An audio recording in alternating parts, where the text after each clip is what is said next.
My name is Dana Mantilia. I will be your host, and we have Carl Bickmore back again. Hello, Carl. How are you? I'm well, thanks, Dana. How are you?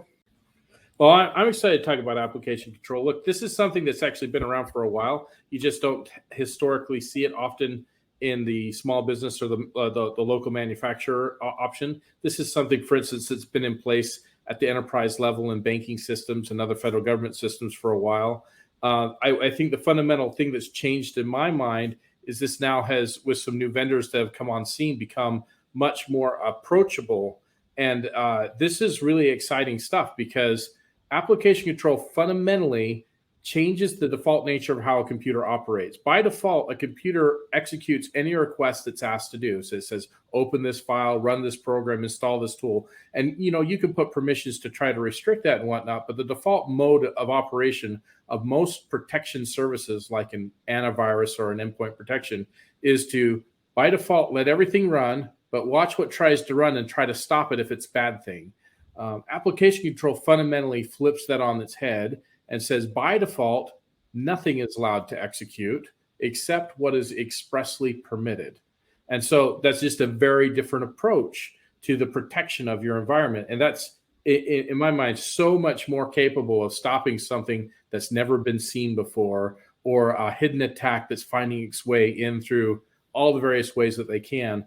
And so to me, this has become the ultimate way to put in a protection service. When you look at the NIST controls, they have the 5 categories of identify, protect, detect, respond, and recover. When you're looking at the protection side of this, when you're looking at servers and workstations, application control is among the best, most complete type of protection you can put in place.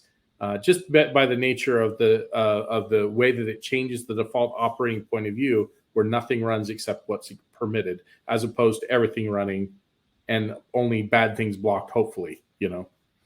That was a very good explanation of what this does. It's like having a bouncer at the door that's going to decide who's allowed in, and versus just letting everybody in and then having people inside trying to figure out who's got to go and who's not behaving and stuff. So yeah, that's a good way of putting it. The bouncer analogy is nice. It's like there's a cop at everything running, and I think sometimes people forget how many things are executing on their computer at all times. There's scripts that might be running from IT providers. There's, obviously the programs you open up, and then there's services running in the background. There's DLLs. There's browser add-ons that have become particularly dangerous lately as they become exploited. All those things are blocked by default if application control is implemented, and then you simply allow the ones that you know for sure are good, and only the version that's good. Like if an update comes out, it needs to be reevaluated and given permission. So it's very, very effective way, comprehensive way of putting protection in place. All right. This is very, very good. Okay. So what are the key benefits of application control? I know we just touched on some of them, but. Yeah, I think more than anything, I'm convinced that this is the future of how to do protection. I think that the dynamic of endpoint protection is helpful. It can recognize certain behaviors that are going. And I'm not ready to say that we don't need endpoint protection anymore. But to be perfectly frank, this is a much more comprehensive way of doing the protection side of things. Now, it's not a detection tool, but from a protection standpoint, it's comprehensive. There are things that just won't run. So, if a ransomware, piece of code finds its way into your network and it tries to execute, even if it's not caught by your endpoint protection, the application control would stop it from running, which is great. Yeah, definitely. I agree. I think this is the way that things are going to wind up down the road, at least. Yeah. So what are some examples? This is a good question. What are some examples of application control?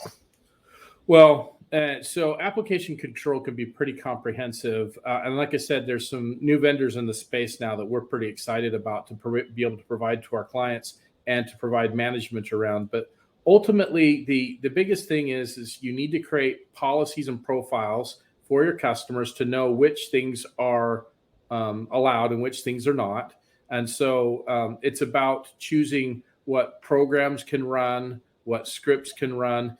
For instance, Dana, last year there was a lot of hype over the Kaseya attack or the SolarWinds attack. Both of those are attacks that, had application control been in place in the right place, it would have noticed the false update coming through or the exploit and the script running and would have stopped those in its tracks, which essentially means like somebody who's looking to protect themselves, even from their own IT department doing something or something being taken over. Because, all of us IT people have really dangerous tools and we run lots of scripts and do lots of IT things. And if we don't have all of those scripts clearly defined and allowed, they can't run. They're not under permission. So this is protection against your IT provider's tools, even, which I think is excellent, because to me that's the new channel that is being attacked, is get to the IT provider, get to their tools, and then you can own the environment and it won't be caught by any endpoint protection, and you can blow out the backup and do all sorts of crazy things. But even this application control is going to stop that from happening. So it's a really nice way to protect yourself from bad IT actors or bad IT tools or just overtaken IT tools. It's a great way to protect which scripts can run, which web browser extensions, and which ultimately programs you can execute on a computer. It's really a shortcut way. And like I said, in my mind, it's the best way to do protection. I agree. All right. Well, that was really, really good and extremely helpful. And you did a fantastic job of explaining that in language that people can understand, which is what I'm always looking for. So thank you very much for that. I appreciate that. No problem, Danny. Good conversation. Thank you.